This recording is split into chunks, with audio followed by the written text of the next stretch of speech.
আসসালামু আলাইকুম। আপনারা অনেকেই প্রাইমারি রিলেটেড ভিডিও চেয়েছেন। প্রাইমারির পাশাপাশি অন্য অন্য চাকরিও কীভাবে প্রিপারেশন নেবেন সেটা নিয়ে আলাপ করব। আমার সাথে আছে আসাদুল্লাহ আসাদ ভাই, এবং তিনি আপনাদেরকে সব কিছু খুলে বলবেন।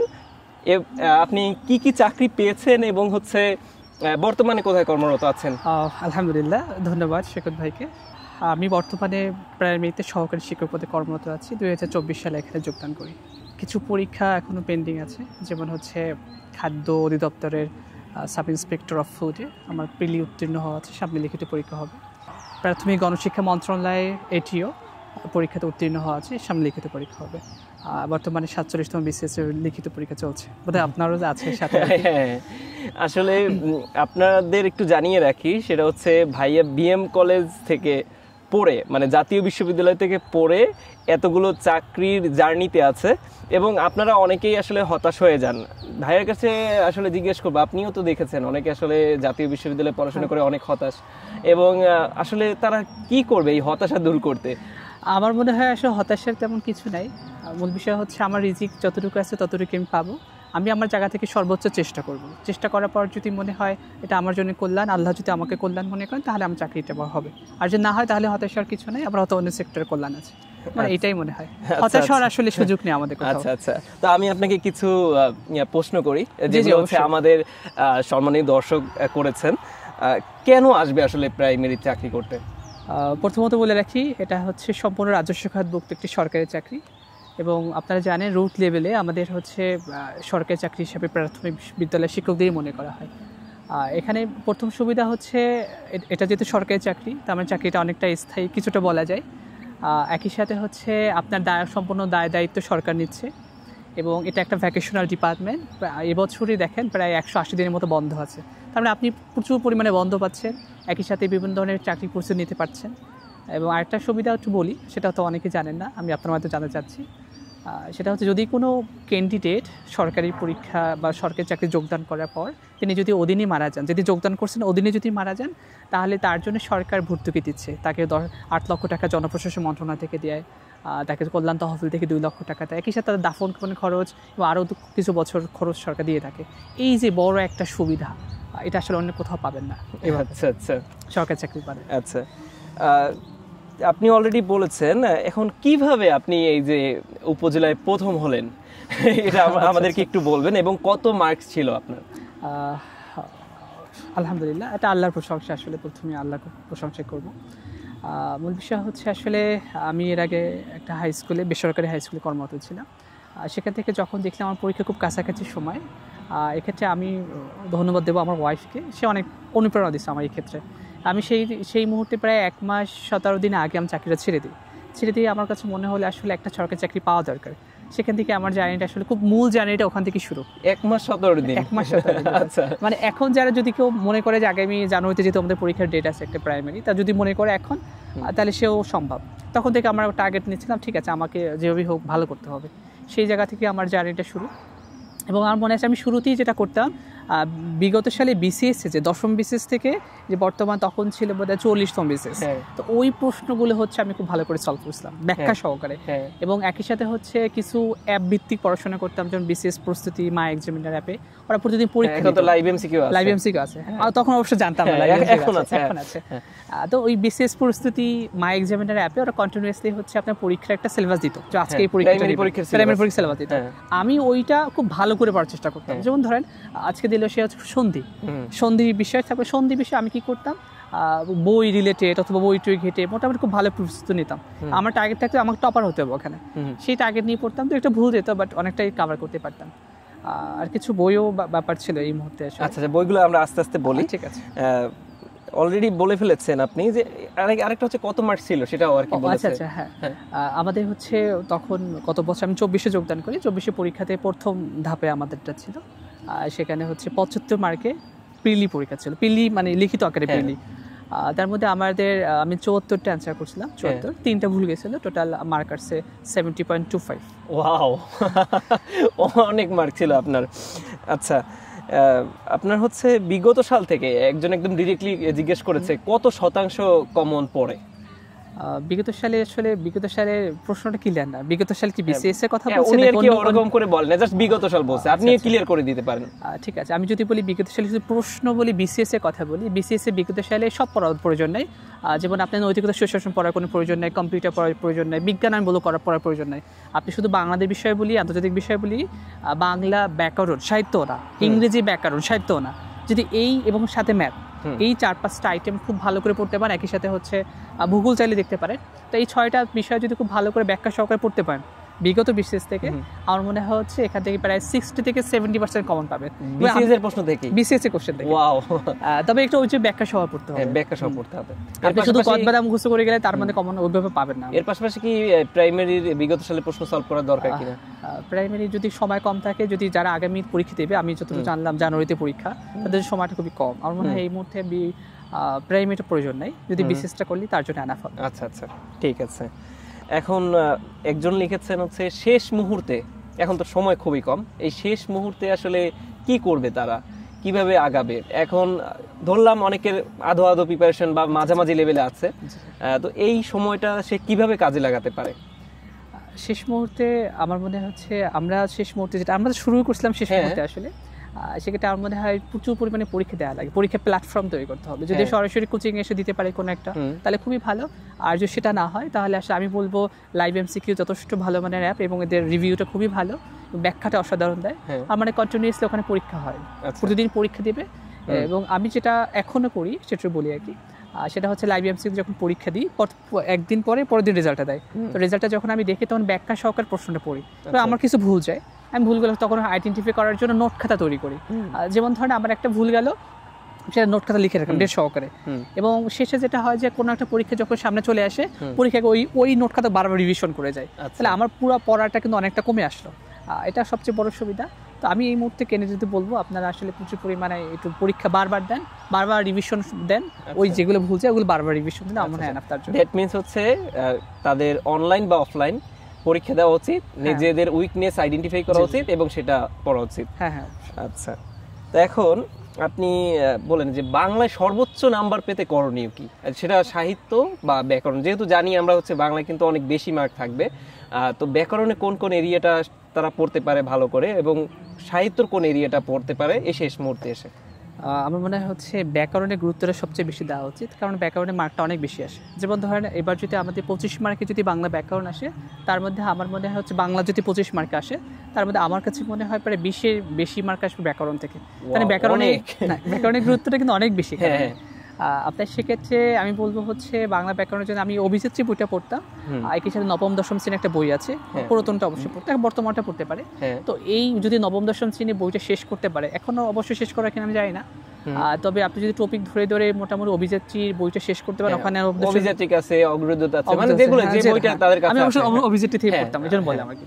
সেটা যদি শেষ করতে পারেন খুব ভালো করে, ব্যাকরণটা খুব ভালো করে, তাহলে আমার মনে হয় ব্যাকরণ থেকে শুধু প্রাইমারি কেন, যে কোনো চাকরি পরীক্ষায়, বিশেষ যে কোনো পরীক্ষায় সর্বোচ্চ মার্কটা পাবে, এখান থেকে মার্কটা কমন পড়ি। ব্যাকরণ তো আসলে খুব ভেরিয়েশন আনার সুযোগ নাই, বাইরে থেকে আসার সুযোগ নাই। আর সাহিত্যের জন্য আসলে আমাদের খুব পরিচিত যে কবিরা, বিশেষ করে আমাদের ওই সময় কিলেন ছিল রবীন্দ্রনাথ, কবি নজরুল, শরৎচন্দ্র, জীবনানন্দ দাশ, মাইকেল মধুসূদন দত্ত, এই যে বিখ্যাত কবিদের মোটামুটি পড়লে ওখান থেকে কমন চলে আসতো। বাট এখনকার সময় একটু প্যাটার্ন ঘুরে গেছে, সেক্ষেত্রে মুসলিম যারা জনপ্রিয় সাহিত্যিক, বিশেষ করে কবি নজরুল, ফরুক আহমেদ একটা ব্যাপার বলি, দেখেন আমাদের 47 বিসিএসে পিরলিতে, 49 বিসিএস পিরলিতে কিন্তু দুবার কিন্তু ফরুক আহমেদ সময় কোশ্চেন আসছে, তার মানে সে বেশি এখন ওই জায়গা থেকে প্রশ্ন বেশি আসে। আল মাহমুদ, তার সময় প্রায় প্রশ্ন আসে। কবি কায়কোবাদের কথা বলতে পারি, এবার শামসুল হক, শামসুর রহমান, এরা এই যে মুসলিম কবিদের সম্পর্কে বেশি প্রশ্ন আসে, হিন্দু কবিদের থেকে আসে বর্তমানে। আচ্ছা, বুঝতে পেরেছি। আচ্ছা, আমরা বাংলা নিয়ে অলরেডি বলে ফেলেছি, এখন আপনার যেহেতু নিজের বিষয় ছিল ইংরেজি, তো আমার মনে হয় যে এর থেকে ভালো টিপস কেউ দিতে পারবে না, এবং হচ্ছে আপনি বলেছিলেন হয়তো আপনার সহধর্মিনীকেও আপনি নিজে পড়িয়েছেন বা নিজে গাইডলাইন দিয়েছেন, এখন আপনি ওই রকম গাইডলাইনই হচ্ছে আমাদের অডিয়েন্সকে দেন, যে তারা যেন খুব ভালো করতে পারে ইংরেজিতে। আমার মনে হয় ইংরেজিতে ভালো করাটা খুব সহজ উপায় আছে, সেটা হচ্ছে যে আমার কিছু কমন টপিকে কোশ্চেন থাকে, যেমন ধরেন আপনি ভয়েস চেঞ্জ, এখান থেকে একটা কোশ্চেন শিওর থাকে, ন্যারেশনের কথা বলেন একটা শিওর থাকে, একই সাথে হচ্ছে প্রিপোজিশন একটা বা দুইটা শিওর থাকে। একই সাথে হচ্ছে আপনার কারেকশনের ব্যাপার, ওই যে right form verbs, correction, article, এগুলো কমন টপিক। এখানে প্রত্যেকটা পরীক্ষা কোশ্চেন থাকে। মানে আপনি যদি মনে করেন এই এক মাসে যদি কেউ মনে করেন ইংলিশ খুব ভালো হবে, তার একটু কঠিন হবে, বাট অসম্ভব না। সেক্ষেত্রে তাকে আসলে ওই গ্রামার বেসিক সহকারে শিখতে হবে। বিশেষ করে আপনার ইউটিউবে প্রচুর পরিমাণ ক্লাস পাওয়া যায়, যদি মনে করে যে ক্লাস দেখে সলভ করতে তাহলে সম্ভব। যেমন ভয়েস সেন্সের একটা ক্লাস দেখলো, ভয়েস সেন্সের সমাধান, এরপর হচ্ছে ন্যারেশন, একই সাথে প্রিপোজিশন, আর্টিকেল, পার্টস অফ স্পিচে যে আইডেন্টিফাই নাউন, প্রোনাউন, অ্যাডজেক্টিভ, একই সাথে হচ্ছে ভার্বের যে কয়েকটা ফর্ম থেকে কোশ্চেন প্রায় আসে, যে জিরান, পার্টিসিপল, প্রায় এখানে কোশ্চেন পাবেন। এবং আমার মনে আছে, আমি একটু আমার জায়গা থেকে যদি বলি সুযোগ, আচ্ছা, আমি খুব সকালে উঠতাম, বেশ আর্লি, ফজরের আগে। তো উঠে একটু সালাদ পড়ার চেষ্টা অনেক সময় করতাম না। এটা ফ্যাক্ট না, ফ্যাক্ট হচ্ছে যে আমি ওই সময় কঠিন সাবজেক্ট হিসেবে ইংলিশের সিনোনি অ্যান্টোনিমি খুব ভালো করে পড়তাম। মানে আমি আসলে পড়তাম না বলতে গ্রামারটা তেমন পড়তাম না, বাট এই ভোকাবুলারিটা বেশি পড়তাম। আচ্ছা, তো সিনোনি অ্যান্টোনিমি থেকে একটা বা দুইটা কোশ্চেন অবশ্যই থাকে। তা আমার মনে হচ্ছে আমি ওই সময় যদি সকালবেলা পড়ি, তারপর ওটা বেশি দিন মনে থাকবে এবং সহজে আয়ত্ত হয়, মেমোরাইজ করা খুব সহজ হয় আর কি। সেই জন্য আমি খুব সকালে পড়তাম। তো যদি মনে হয় বর্তমানে কিন্তু কেউ যদি ইংলিশে ব্যাকরণে ভালো করতে চায় বা এই সিনোনি অ্যান্টোনিমি ভালো করতে চায়, ফ্রেজ ইডিয়মস থাকে, দেখেন আপনি যদি ভোকাবুলারিতে ভালো করেন, আপনাকে 4টা টপিক বেশ ইম্পর্টেন্স দিতে হয়। নাম্বার হচ্ছে synonym, antonym, phrase and idioms, word স্পেলিংয়ের ব্যাপারটা। সো এই 4টা রিলেটেড, কিন্তু ভোকাবুলারি রিলেটেড। মানে মোটামুটি ভোকাবুলারি যদি সময় দেওয়া যায়, সেক্ষেত্রে খুব ভালো করে সম্ভব। একজনে প্রশ্ন করেছিল, এখনই করে দিই, সেটা হচ্ছে এই ভোকাবুলারি কোথা থেকে পড়বে বা কোথা থেকে পড়লে ভালো হয়, কিভাবে পড়লে ভালো হয়, মানে কোথা থেকে তো এক একজন এক এক সোর্স থেকেই পড়তে পারে, কিভাবে পড়লে ভালো হয় সেটা আপনি। ভোকাবুলারির মূল বিষয় হচ্ছে আমরা যা পড়ি মনে রাখাটা খুব জরুরি। আসলে আমি মনে রাখতে পারি কিনা, মনে রাখার জন্য আমি যেটা করতাম সেটা হচ্ছে যে কোনো বই থেকে পড়া যেত। পড়ার পর যেটা আমি প্রথম বাংলা টু ইংলিশটা ঢেকে পড়তাম। যেমন বাংলাটা মুখস্থ হয়েছে, বাংলাটা ধরে ইংলিশটা পড়ার চেষ্টা করতাম, আবার ইংলিশটা ধরে বাংলা পড়ার চেষ্টা করতাম। এরপরে আবার হচ্ছে এক সপ্তাহ পর রিভিশনে যেতাম, আমার মনে আছে কিনা শুধু দেখার জন্য। আসলে সেটা আমার পুরোটা মনে থাকতো না, কয়েকটা মিসিং হতো, যেমন 80% মনে আছে, কিছু নাই, আবার ওইটা রিভিশনটা হয়ে যেত। তো এইটা করার পর মনে হলো যে আসলে খুব বেশি কমন আসে। তবে আমি একটু বলি, সেক্ষেত্রে হচ্ছে যদি মোটামুটি বিগত সালে যে সিনোনি অ্যান্টোনিমগুলো পরীক্ষা আসছিল, ওটা যদি খুব ভালো করে কেউ মোটামুটি পড়তে পারে, যে মাস্টার ইংলিশ বইটা আমার বেশি হেল্পফুল ছিল, ওটা দিয়ে আমি পড়তাম আসলে। ওটা থেকে মোটামুটি যদি কেউ পড়তে পারে, আমি নোট আকারে করে করতাম, যে নোট আকারে করে বা নোট না করলে সমস্যা নেই, যদি ওটা পড়তে পারে তাহলে আমার ওখান থেকে 100% সে কম পাবে। ওখানে প্রচুর পরিমাণে বিগত সালে কোশ্চেন দেয়া আসে, অনেক এত জানেন। মানে অ্যাকচুয়ালি হচ্ছে যদি কেউ কম পড়তে চায় তাহলে হচ্ছে বিগত সালের এমসিকিউ গুলো পড়াই লাগবে, এবং যদি কেউ চায় যে না আমার ভোকাবুলারি ডেভেলপ করবে, সেক্ষেত্রে যে কোনো বই থেকে পড়তে পারে। আচ্ছা, ঠিক আছে। এখন আমরা গণিতে আসি। অনেকেরই গণিতে সমস্যা, তারা বলতেছে যে জিরো থেকে আমরা কিভাবে শুরু করব। এখন এক মাসে হচ্ছে জিরো থেকে শুরু করাটা অনেকটা কঠিন। আপনি একটা জাস্ট ধারণা দেন যে হচ্ছে গণিতে কোন কোন জিনিসগুলো করলে আমরা প্রাইমারিতে বেনিফিট পাবো।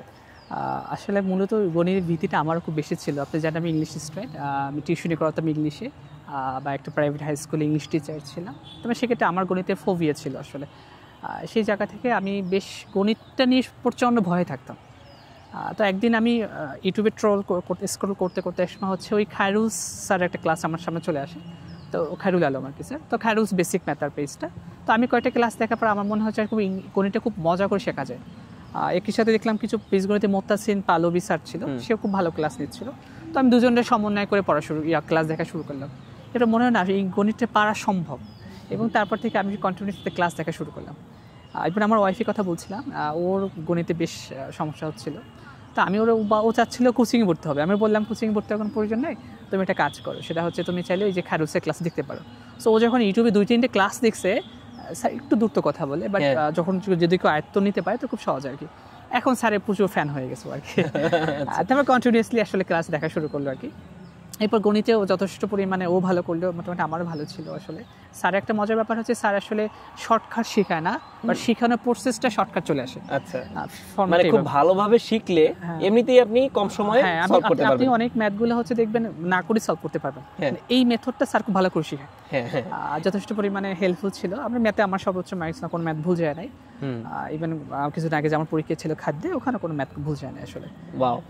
তো ম্যাথে আসলে আমি তো জিরো থেকেই আসছি। আচ্ছা আচ্ছা, জিরো থেকে আসছেন, কিন্তু অনেকে এখন বলতেছে কি যে এই শর্ট সময়, আমি শর্ট সময়ে যাচ্ছি না। আপনার এই যে বললেন যে শুরু করেছেন তখন ম্যাথ বুঝতেন না, তারপর হচ্ছে যখন সম্পূর্ণ ম্যাথটা মানে এই ডিউরেশনটা কিরকম লেগেছে, যে একটা কনফিডেন্স পেয়েছেন, কতদিন সময় লেগেছে? আসলে মূল বিষয় হচ্ছে যদি ম্যাথে ভালো করা সম্ভব, যেমন আমার ওয়াইফের কথাই বলি, ও কিন্তু শুরু করছে সেই 1 মাস 1.5 মাস আগে। সো 1.5 মাস আগে যখন তখন একেবারে জিরোই ছিল, মানে একেবারে ওরকমই, কখনো প্র্যাকটিস হয় না, কখন পরীক্ষা দেয় নাই, ফার্স্ট টাইম ভাইবা ছিল প্রাইমারিতে, ওখানে উত্তীর্ণ হয় আর কি। তো সেক্ষেত্রে আসলে ও কিন্তু জিরো থেকে শুরু করছে। শুরু করার পর মনে হলো যে আসলে এইভাবে ভালো করে সম্ভব, ক্লাস দেখে দেখে দেখা যাচ্ছে। আবার মূলত ক্লাস তো অল্প আপনার, আপনি যদি পাটিগণিতে মনে করেন, পাটিগণিতে 8 থেকে 15 থেকে 20টা ক্লাস, বীজগণিতে 15 থেকে 20টা ক্লাস, মোটামুটি আধা ঘন্টা করে ক্লাস হলে আপনি মোটামুটি, আমার মনে হয় যদি 1 মাস না 20 দিন যদি কন্টিনিউয়াস 2 ঘন্টা করে ডেলি সময় দেন এই গণিতের পিছনে, মানে একটা ক্লাস দেখবেন, বই থেকে আবার প্র্যাকটিস করবেন, ক্লাস দেখবেন, প্র্যাকটিস করবেন, 2 ঘন্টা ডেলি সময় দেন, 20 দিন, একদম 20 দিনে খুব সর্বোচ্চ ভালো করা সম্ভব। আচ্ছা ভাই, এখন সাধারণ জ্ঞান নিয়ে বলি, এটাও অনেকের ফোবিয়া যে সাধারণ জ্ঞানের এরিয়া অনেক বড়। তা আপনি হচ্ছে সাধারণ জ্ঞানের প্রিপারেশন কিভাবে নিয়েছেন, এবং এখন যারা আছেন তাদেরকে সাধারণ জ্ঞানের কোন এরিয়াগুলো পড়তে বলবেন? আসলে মূল বিষয় সাধারণ জ্ঞান এরিয়াটা আসলেই বড়, সত্যি করে আসলেই বড়। সেক্ষেত্রে তো আপনাকে আগেই বললাম, যদি আপনি মোটামুটি বিসিএস এর কোশ্চেনগুলো পড়তে পারেন, ওখান থেকে সাধারণ অনেকটাই কাভার হবে। তারপর আপনি টপিক ধরে ধরে পড়া, যেমন ধরেন আপনি বিগত সাল, প্রাচীন যুগের যে বর্তমান পর্যন্ত, বিশেষ করে আমাদের স্বাধীনতা পর্যন্ত, প্রাচীন আগ পর্যন্ত, এখান থেকে কমপক্ষে 3 থেকে 4টা কোশ্চেন পাওয়া যায়, মানে খুবই কমন একটা ব্যাপার। মুক্তিযুদ্ধের সময় কোশ্চেন থাকবেই, স্বাধীনতা আন্দোলন থেকে মুক্তিযোদ্ধা, এইখান থেকে 3 থেকে 4টা আসে, বিগত সাল থেকে কোশ্চেন থাকে। তার মানে এই আইটেমটা হলো বেশ ইতিহাস নির্ভর, খুবই সহজ, এতটুকু সহজ। তারপর যেমন কিছু বর্তমান রিলেটেড সাম্প্রতিক থেকে কোশ্চেন থাকে, সাম্প্রতিক কারেন্ট অ্যাফেয়ার্স পড়লি এনাফ, বা অন্য কোথাও পড়তে পারে। আচ্ছা, সাম্প্রতিক মোটামুটি কিছুটা দেখে গেলে সাম্প্রতিক থেকে ইজিলি অ্যান্সার করা সহজ। আর একই সাথে হচ্ছে কিছু টপিকগুলো ওই যে একটু আগে বললাম অ্যাপের যে ওখানে দেয়া থাকে সিলেবাসটা, ওটা ধরে ধরে পড়লেও হয়ে যায়। বিশেষ করে আমাদের উপজাতীয় সম্রাট কোশ্চেন আসে, তো সেটা আমরা কয়েকদিন পড়লে মোটামুটি পারা সম্ভব। এটা বাংলাদেশ বিষয় বলে কথা বললাম। আর আন্তর্জাতিক একটা ব্যাপার হচ্ছে, আসলে আন্তর্জাতিক পরিধিটা আরও বড়। সেক্ষেত্রে আসলে বিসিএস এর কেন্দ্রিক হচ্ছে একটা, বাট আমি প্রাইমারির জন্য বলবো আরেকটা। প্রাইমারি নিয়ে বলুন। আচ্ছা, প্রাইমারিটা নিয়ে বলি। প্রাইমারিতে বিষয়টা হচ্ছে যে আপনার কমন যে বিগত সালে কোশ্চেন আসছিল, কমন যে কোশ্চেনগুলো, বিশেষ করে বিশ্বযুদ্ধের কথা বলি, প্রথম বিশ্বযুদ্ধ, দ্বিতীয় বিশ্বযুদ্ধ, এরপর বিভিন্ন জাতির সাথে যে সন্ধিগুলো, জাতিসংঘ থেকে প্রতি বছর কোশ্চেন আসে, জাতিসংঘে যে শাখা প্রশাখাগুলো আছে আর কি, এখান থেকে কোশ্চেন, ইউনিসেফ থেকে কোশ্চেন থাকে, জাতিসংঘের শাখা থেকে বললাম আর কি। আমাদের যে রিসেন্ট আমাদের সাথে যে রিলেটেড সংস্থাগুলো আছে, যেমন বিমস্টেক, এবার সার্ক, হ্যাঁ, তারপর হচ্ছে সিডাও, এই ব্যাপারগুলো বললাম, এগুলো মোটামুটি দেখে গেলেই হয়ে যায়। বিশেষ করে হচ্ছে কোন সংস্থার সদর দপ্তর কোথায়, আর কত সালে প্রতিষ্ঠা হয়, বাংলাদেশ কত সালে সদস্যপদ পায়, এখান থেকে মোটামুটি ভালো একটা মার্ক করে রেখা সম্ভব। এবং একই সাথে হচ্ছে বাংলাদেশের আন্তর্জাতিক দুটো মিলিয়ে খেলা রিলেটেড কিছু প্রশ্ন থাকে, এগুলো একটু টুকিটাকি দেখে গেলেই হয়ে যায়। খুব বেশি যে কঠিন এরকম না। বই সাজেস্ট কি করবেন? আমরা যে কয়টা বলেছি, নাকি বইয়ের একটু পর বলি? আপনি তাহলে বিজ্ঞানটা নিয়ে বলে নিই। আচ্ছা, বিজ্ঞানটা নিয়ে বলেন যে বিজ্ঞান কি পড়তে পারে? বিজ্ঞান শুধুমাত্র বিগত সাল পড়লে এনাফ আমার মনে হয়, প্রাইমারির জন্য বাইরে থেকে কখনো। গণিত আর বিজ্ঞান একসাথে আসার একটা সব মানে দিয়েছে, এখন হচ্ছে বিজ্ঞান মনে হয় সম্ভবত কম থাকবে। গণিত যেমন হচ্ছে ওখানে 25 মার্কের গণিত বিজ্ঞান থাকলে 5 মার্ক থাকতে পারে বিজ্ঞান। আচ্ছা, তার মনে হয় বিগত সালে যে দশম বিসিএস থেকে কিন্তু বিজ্ঞান আসছিল, মানে পিলি কথা বলে, বিসিএস এর পিলি কথা, কারণ বিসিএস এর যে পিলিটা 10 মার্ক থাকবে মনে হয় সম্ভবত, আর সেখানে মনে হয় 15-5 এরকম থাকতে পারে। হ্যাঁ, ওরকম 5 মার্ক থাকতে পারে বিজ্ঞান আর কি। সেক্ষেত্রে বলি বিগত সাল পড়লি আমার মনে হয় যথেষ্ট। এখন তাহলে আপনি বইয়ের একটা লিস্ট দেন, মানে কম্প্যাক্ট লিস্ট, আপনি যেটা পড়েছেন সেটাই বলবেন। বাংলাটা তো আপনি অলরেডি অভিযাত্রিক বলেছেন। ইংরেজির জন্য কোন বইটা পড়তে পারে? ইংলিশে অনেক বই আছে, তবে মাস্টার বইটা, আমার মাস্টার যে জাহাঙ্গীর আলম মাস্টার ইংলিশ, এই বইটা বেশ ভালো আর কি, এবং এটা এখান থেকেই ম্যাক্সিমাম কমন আসে। আচ্ছা, বিগত সালের ওইগুলো, আর শুধু বিগত সাল পড়লি এনাফ। হ্যাঁ, আর নিয়মটা একটু জেনে রাখতে হবে, কিছু বানায় আসে। গণিতের জন্য আপনি কি পড়েছেন, কোন বইটা? বেসিক ম্যাথ,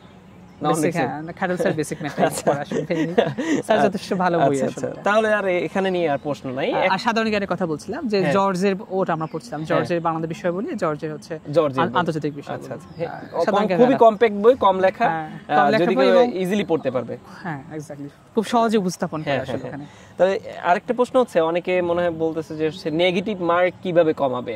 তারা পরীক্ষা দিচ্ছে হয়তো বা অনলাইনে বা অফলাইনে, সেখানে নেগেটিভ মার্কস আসতেছে, এখন পারা জিনিসও ভুল করতেছে, এখন কিভাবে সেই নাম্বারটা কমিয়ে আনতে পারে? আচ্ছা, আমাদের সবচেয়ে পরীক্ষায় যে অকৃতকার্য হওয়া, ফেল করার সবচেয়ে বড় কারণ নেগেটিভ মার্ক। আমরা লোভে পড়ি পর্যন্ত, এবং আমাদের কনফিউশন তৈরি হয়। তা আমি আসলে খুব সহজে বলবো, যদি মনে হয় আমি 4টার একটাও পারি না কোনো প্রশ্নে, 4টা অপশন একটাও, তাহলে ওই কোশ্চেন দাগাবো পুরো প্রশ্নটাই আমার কাছে আননোন, তাহলে ওটা দাগানোর প্রয়োজন নাই। এখন আরেকটা অপশন কি দাঁড়ায় যে 2টা যদি পারি, একটা বা 2টা বাদ দিতে পেরেছি আর 2টা আছে, ওই মুহূর্তে আসলে আমার মনে হয় একটা রিস্ক নিতে পারে চাইলে, তার কাছে একটা সম্ভাব্য নিতে পারে। এখন সেক্ষেত্রে কিছুটা নেগেটিভ মার্ক কমবে। আর সবচেয়ে বড় ব্যাপার হচ্ছে আসলে আপনি যদি যেটা পারেন সেটা যদি দিয়ে দেখেন যে মোটামুটি কাটমার্ক কাছাকাছি হয়ে আসছে, যেমন ধরেন আপনার 90 মার্ক এখন পরীক্ষা হবে, প্রাইমারি কথা বললাম, সেখানে আপনি 75টি বা 80টার মতো সঠিক করতে পারছেন, তাহলে আপনার রিস্ক নেওয়ার তখন আর প্রয়োজন নেই।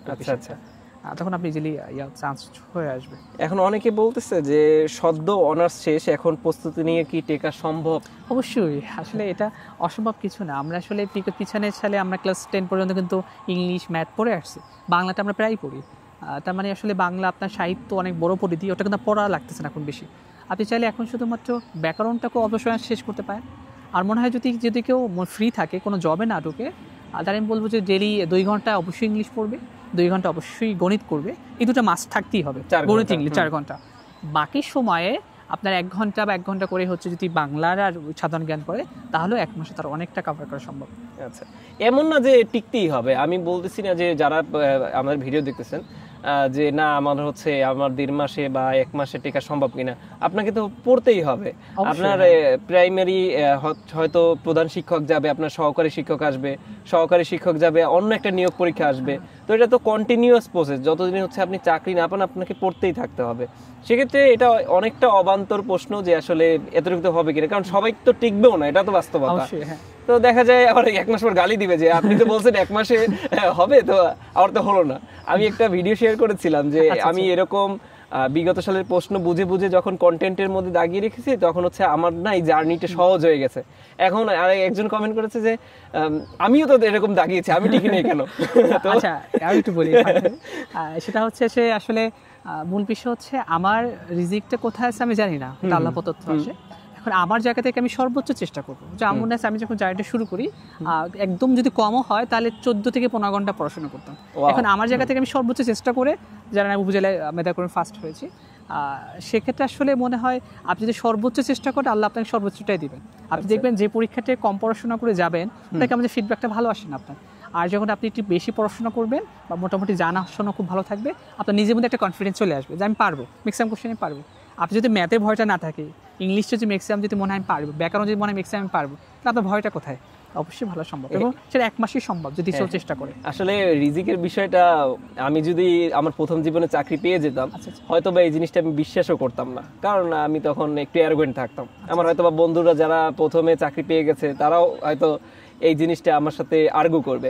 বাট যখন আমি এত দিন এই চাকরির জগতে আছি, এত মানুষ দেখেছি, এত পটেনশিয়াল ক্যান্ডিডেট আমি দেখেছি যে যাদের এই চাকরিটা পাওয়া মানে ফরজ, যে সে এত পরিশ্রম করেছে এই চাকরিটা তার হয়েই যাবে, এত ভালো রিটেন এত কিছু করেছে, কিন্তু তাও ফেইল্ড। তার যে লক্ষ্য সেখানেও সে যেতে পারে নাই, হয়তো সামনে যাবে, বাট হয়তো আল্লাহ সেখানে রাখেন নাই। সেটা তো প্রথমেই বললাম, আপনি যদি কোনো জায়গায় কল্যাণ না থাকে, আপনি আল্লাহর কাছে চাচ্ছেন, বারবার আল্লাহর কাছে চাওয়া উচিত। আসলে সৃষ্টিকর্তাই আমাদের রিজিক দেওয়ার মালিক, আমি যদি বারবার আল্লাহর কাছে চাই তাহলে আসলে আল্লাহ দিবেন। সেক্ষেত্রে আসলে আপনার কোথায় কল্যাণটা আপনি জানেন না, আল্লাহ সুবহানাহু ওয়া তাআলাই ভালো জানেন। সেক্ষেত্রে যদি মনে হয় যে এই জায়গাটা কল্যাণ, ওই জায়গাটা আপনার হবে, আর যদি মনে হয় কল্যাণ নাই, তাহলে হবে না। এটা নিয়ে হতাশার কিছু নাই। সেটাই আমাদের জায়গা থেকে আমাদের সর্বোচ্চ চেষ্টা করতে হবে, নিজেদেরকে পরিবর্তন করতে হবে, চাকরি পর উপযোগী করতে হবে। অবশ্যই। এখন একজন বলেছে যে আমার বিসিএস আসলে লক্ষ্য না, তাও অনেক ভিডিওতে অনেকে বলেছে যে বিসিএস চাকরির প্রিপারেশন নিলে সব প্রিপারেশন হয়ে যায়। এটা আপনি শুরুর দিকে একটু হিন্ট দিয়েছেন, বাট এটা নিয়ে একটু ডিপে যাই আমরা, যে আমার বিসিএস লক্ষ্য না, আমি প্রাইমারি প্রিপারেশন নিতে চাচ্ছি, তো আর তার কি করা উচিত? আমার মনে শুধু প্রাইমারি না, অন্যান্য চাকরি যদি প্রিপারেশন নেয়, তাকে শুরুতে যেটা বললাম সেটা হচ্ছে তাকে মেজর 3টে সাবজেক্টে যথেষ্ট ভালো লাগবে। বিশেষ করে আপনাকে তখন সাহিত্য পড়তে হবে, সাহিত্য বিষয়ে কোশ্চেন থাকি, বিশেষ বাংলাতে সর্বোচ্চ ভালো করা লাগবে, কারণ বাংলা থেকে আপনি কোশ্চেন সব পরীক্ষা পাবেন। সব তো বোঝার কিছু নাই, জাস্ট পড়াই তো। বাংলা যদি আপনি না পড়ে বুঝেন, ঠিক আছে, হয়তো কিছু কনসেপ্ট না বুঝতে পারেন, ইউটিউবে যাবেন, সেখান থেকে কনসেপ্ট ক্লিয়ার করে নেবেন। তো বাংলাটা আপনার ভালো করতেই হবে, আপনাকে সর্বোচ্চ এফোর্ট দিতে হবে ভালো করার জন্য, আপনাকে লেগে থাকতে হবে। আপনি বাংলাতে যদি সর্বোচ্চ ভালো করার চেষ্টা করেন, ম্যাথে যদি ভালো করেন, ইংলিশে যদি ভালো করেন, তাহলে আপনি বাংলাদেশ কোন জবটা আছে আপনি টিকবেন না। এই 3টে সাবজেক্ট কোর সাবজেক্ট, তারপর সাধারণ জ্ঞান এদিক ওদিক হয়, তো ওটাও আমার টার্গেট। যদি আমি 4টাই ধরে নিই, বাংলা, ইংরেজি গণিত, সাধারণ জ্ঞান, সাধারণ জ্ঞান, হ্যাঁ। চারটা হচ্ছে কমন, সব চাকরিতেই থাকবে। তো এগুলো হচ্ছে পড়তেই থাকা লাগে, দেখা যায় এগুলো সব চাকরিতেই কাজে লেগে যায়। তো এইটা যদি কেউ পড়ে রাখে তাহলে হচ্ছে অনেকটা সহজ হবে, হ্যাঁ। অনেকটা সহজ হবে। তাহলে কিন্তু আপনার বিশেষ বিষয় ভালো লাগে না হচ্ছে, আমার। আপনি শুধুমাত্র পরীক্ষাকে রিভিশন দিয়েছেন, বারবার হ্যাঁ। রিভিশন দিবেন। আমি সবসময় বলি মূল বিষয় আমরা যখন বারবার পরীক্ষা দিই তখনই আমাদের প্রস্তুতির খুব ভালো হয়। পরীক্ষা না দিলে আসলে পড়াগুলো মনে রাখবো না। আচ্ছা। কারণ আমি এই টপিকটা এখন পড়ে রাখলাম, 1 মাস পরে গিয়ে যদি আমি আবার ধরি আমি পারবো না, যেটা আমার কন্টিনিউয়াস প্রসেস পড়াশোনাটা। যে আমি বলি যে আসলে আপনার যদি কোনো পরীক্ষা দেওয়ার প্ল্যাটফর্ম থাকে সেটা ইউজ করতে পারেন। আচ্ছা, এখন হচ্ছে বলছে যে প্রশ্ন অ্যানালাইসিস কিভাবে করব। অ্যানালাইসিস করা উচিত আসলে এখানে। হ্যাঁ। আপনি যদি ভালো জব পেতে চান আপনাকে একটু সময় দিতে হবে। অ্যানালাইসিস বিষয়টা হচ্ছে যে আপনি যেমন ধরেন আপনি হচ্ছে ইংলিশের কোন কোন টপিকগুলো থেকে কোন কোশ্চেন প্রতিবার আসে সেটা আপনি একটা লিস্ট করতে পারেন। ঠিক আছে, আপনি কয়েকটা কোশ্চেন পিছনে বিগত সালে কয়েকটা কোশ্চেন ধরলেন, তো দেখলেন যে কোনটা কোনটা আসে। যেমন দেখলেন আপনি ন্যারেশন আসে প্রতি বছর, তো আমি এই টপিকটা মাস্ট পড়তে হবে আপনাকে। দেন তারপরে একটা ভয়েস চেঞ্জ আসে, ওটা পড়তে হবে। সেন্টেন্স কারেকশন প্রতি বছর একটা বা দুটো থাকি, কমপক্ষে দুটো থাকি। সো দুইটা আপনি ওইটা তারপর সাধারণ জ্ঞানের কিছু এরিয়া আছে, ওই এরিয়া থেকে প্রশ্ন করে। যেমন কথা বললাম আমরা যে বিগত সালে ইতিহাসটা ওখানে থাকি, উপজাতি সম্পর্কে থাকি, নদ নদী বাংলাদেশে এই সম্পর্কে থাকি। এরপরে পৃথিবীর সবচেয়ে বড় ছোট এই যে পৃথিবী থেকে যেটা আসে প্রাইমে যেগুলো কমনলি আসে আর কি, যুদ্ধ নিয়ে থাকে, বিভিন্ন যুদ্ধ, বিশ্বযুদ্ধ, বিভিন্ন যে দেশের সাথে যে যুদ্ধগুলো হলো আর কি। তো আমার মনে হয় এই টপিকগুলো আপনি দেখবেন যে বারবার যেগুলো আসে ওগুলো কিন্তু আপনার জন্য অ্যানালাইসিসের শুরুতে থাকবে যখন অ্যানালাইসিস আপনি করবেন। এরপর দেখবেন যেটা লেস ইম্পর্টেন্ট সেটা আস্তে আস্তে আপনি চাইলে পড়া শুরু করতে পারেন। প্রথমে আমি হচ্ছে ইম্পর্টেন্ট গুলো পড়বো, মোস্ট ইম্পর্টেন্ট যেটা সেগুলো আগে পড়বো, তারপর হচ্ছে লেস ইম্পর্টেন্ট গুলো দেখবো, বাট ওই রকম করে দেন। হ্যাঁ, মানে আগে ইম্পর্টেন্সটা আমি কোথায় দেব এটা বুঝতে হবে। কারণ আমার একটা যেমন সংবিধান থেকে প্রতি বছর সব পরীক্ষাতে কোশ্চেন, প্রায় ম্যাক্সিমাম পরীক্ষায় কোশ্চেন আসে। দেখুন বিসিএস এর 3 থেকে 4টা কোশ্চেন আসে প্রায় পরীক্ষাতেই। তার মানে আমি সংবিধানকে যদি বিসিএস বা বিভিন্ন পরীক্ষার কথা চিন্তা করি তাহলে আমি নাম্বার 1-এ রাখবো, যেটা আমাকে সবার আগে শেষ করতে হবে। এবং সংবিধানটা আমি এমন ভাবে পড়বো যেন এখান থেকে যা কোশ্চেন করুক আমি যেন পারি, আমার এই 1 মার্ক শিওর থাকবে। এটা একটা কনফিডেন্স আপনার মধ্যে চলে আসবে। আবার যেমন যুদ্ধ কিন্তু অল্প টপিক, যেমন যদি বলে যুদ্ধ অল্প কিছু টপিক যুদ্ধ আছে, যুদ্ধ নিয়ে বলে আমি যুদ্ধ থেকে একটা কোশ্চেন থাকে, আমি এইটা খুব ভালো করে পড়বো, যা আসবে পারবো। তো এইভাবে একটা কনফিডেন্স গ্রো হবে নিজের মধ্যে আসলে। আচ্ছা, আশা করি আপনাদের একটা ক্লিয়ার ধারণা আমি দিতে পেরেছি এবং স্যারও আপনাদেরকে অনেক হেল্প করেছেন। আমরা হচ্ছে পরবর্তী একটা ভিডিও করব, সেটা হচ্ছে চাকরির পাশাপাশি কিভাবে বিসিএস প্রিপারেশন নেওয়া যায় বা জাতীয় বিশ্ববিদ্যালয় থেকে কিভাবে বিসিএস প্রিপারেশন নেওয়া যায়, যেটাই বলেন সব একই টপিক, সেটা নিয়ে আলাপ করব পরের ভিডিওতে। আজকের মতো এতটুকুই, আল্লাহ হাফেজ। ধন্যবাদ সবাই, আসসালামু আলাইকুম।